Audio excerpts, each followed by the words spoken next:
नमस्कार साथियों, स्वागत है आपका हमारे इस YouTube चैनल पर। जैसा कि आप लोगों को पता, महाराष्ट्र का जो विधानसभा का जो चुनाव है वो संपन्न हो चुका है। महाराष्ट्र के विधानसभा के चुनाव में हम आपको बताते चले, जहां पर एक तरफ इंडिया गठबंधन था और दूसरी तरफ एनडीए गठबंधन था। तो यहां पर 288 विधानसभा सीटें हैं और 288 विधानसभा सीटों के लिए महाराष्ट्र की जनता ने 20 नवंबर को अपना मताधिकार का जो है प्रयोग किया था। वहीं पर एनडीए गठबंधन में हम आपको बताते चले, जो है भारतीय जनता पार्टी थी और उसके साथ ही साथ एकनाथ शिंदे की जो पार्टी थी उसका समर्थन भी भारतीय जनता पार्टी के पक्ष में था। और भारतीय जनता पार्टी जहां पर थी, वहीं पर हम बात करें इंडिया गठबंधन में, तो समाजवादी पार्टी थी, यहाँ पर एनसीपी थी, शरद पवार की पार्टी भी थी, उद्धव ठाकरे की भी पार्टी थी और कांग्रेस पार्टी भी थी।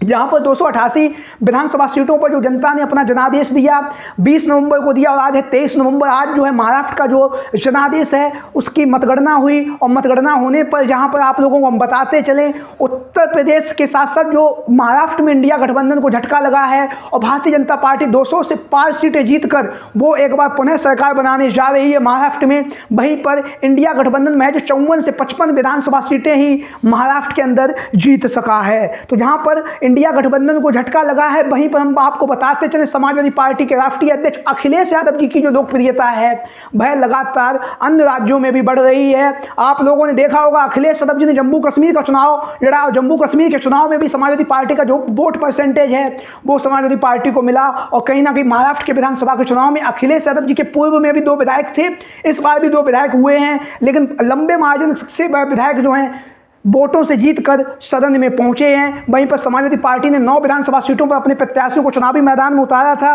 और वहीं पर उत्तर भारतीय लोगों को जो है अखिलेश यादव जी ने कहा था कि उत्तर भारतीय के जो लोग हैं उन्हीं सीटों पर हम अपने प्रत्याशियों को चुनावी मैदान में उतारेंगे। अखिलेश यादव जी ने वैसा ही किया। उत्तर भारतीय बाहुल्य जो सीटें थीं वहीं पर अपने प्रत्याशियों को चुनावी मैदान में उतारा और 9 सीटों पर अखिलेश यादव ने अपने प्रत्याशियों को उतारा। उनमें से हम आपको बताते चले उत्तर भारतीय लोगों के प्रति जो है अखिलेश यादव के प्रति जो उनकी लोकप्रियता है वह दिन प्रतिदिन बढ़ रही है। और उत्तर भारतीय लोगों की अगर हम बात करें तो उत्तर प्रदेश के वो लोग जो पूर्वांचल जिले से आते हैं या उत्तर प्रदेश से आ रहे हैं, चाहे पश्चिमी उत्तर प्रदेश हो, चाहे मध्य उत्तर प्रदेश हो या फिर पूर्वांचल का जो एरिया है वो उत्तर प्रदेश हो, जो लोग मुंबई महाराष्ट्र में अपना व्यापार और बिजनेस कर रहे हैं, तो ऐसे लोगों को लेकर जो अखिलेश यादव जी की के प्रति जो आस्था है वो लगातार बढ़ रही है। लोकप्रियता अखिलेश यादव जी की बढ़ रही है। वहीं पर जो महाराष्ट्र जैसे राज्य में समाजवादी पार्टी के जहां पर 2 विधायक जीतकर सदन में पहुंचे ही हैं, वहीं पर बहुत सारी सीटों पर समाजवादी पार्टी के जो प्रत्याशी थे दूसरे और तीसरे नंबर पर रहे, कहीं ना कहीं जो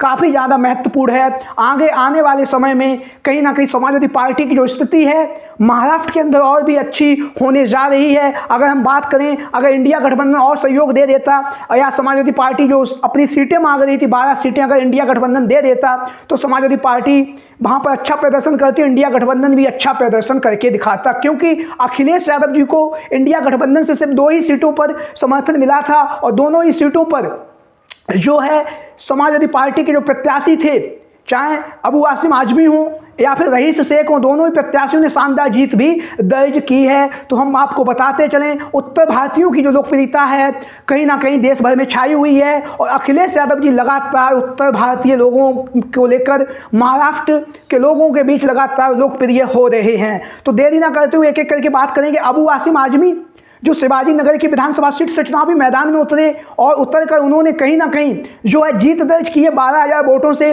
और जो काफ़ी ज़्यादा महत्वपूर्ण भी है। उत्तर भारतीय बाहुल्य सीट है, मुस्लिम बाहुल्य सीट है, तो यहाँ पर अखिलेश यादव जी ने जीत दर्ज की है। अबू आसिम आजमी जो हैं अब एक बार पुनः चौथी बार विधायक बन चुके हैं। वहीं पर बात करेंगे अगली जो विधानसभा सीट है वो है रईस शेख की विधानसभा सीट भिवंडी पश्चिम, जहाँ से रईस शेख को पश्चिमी उत्तर प्रदेश की जो भिवंडी ईस्ट की जो भिवंडी पश्चिम की जो विधानसभा सीट है महाराष्ट्र में, वहां से रईस शेख को 51,000 वोटों से उन्होंने बढ़त हासिल की, 51,000 वोटों से उन्होंने जीत दर्ज की है, जो कहीं ना कहीं बड़े मार्जिन की जीत है। तो ये दिखा रही है कि भिवंडी पश्चिम में समाजवादी पार्टी की स्थिति बहुत ही मजबूत है। वहीं पर बात करें भिवंडी पूर्व से, जहाँ से रियाज आजमी चुनावी मैदान में थे, उन्होंने भी काफ़ी शानदार प्रदर्शन किया। वो बात अलग है, वो चुनावी मैदान में नहीं जीत सके, महज 26 से 27,000 वोटों से रियाज आजमी चुनावी मैदान में हार गए। वहीं पर बात करेंगे जो है मालेगांव की जो विधानसभा सीट है, यहाँ से साने हिंद जो समाजवादी पार्टी की प्रत्याशी थी, उन्होंने तीसरा स्थान प्राप्त किया है। ये भी कहीं ना कहीं चर्चाओं का विषय बना हुआ है। तो लगातार उत्तर प्रदेश के जो लोग हैं, जो महाराष्ट्र में रह रहे, उनके प्रति अखिलेश यादव जी की जो लोकप्रियता है वो लगातार बढ़ रही है। आप लोगों की क्या राय है महाराष्ट्र के चुनाव को लेकर? सभी साथी कमेंट बॉक्स में अपनी राय जरूर दें। आज की वीडियो में इतना ही। जय हिंद, जय भारत।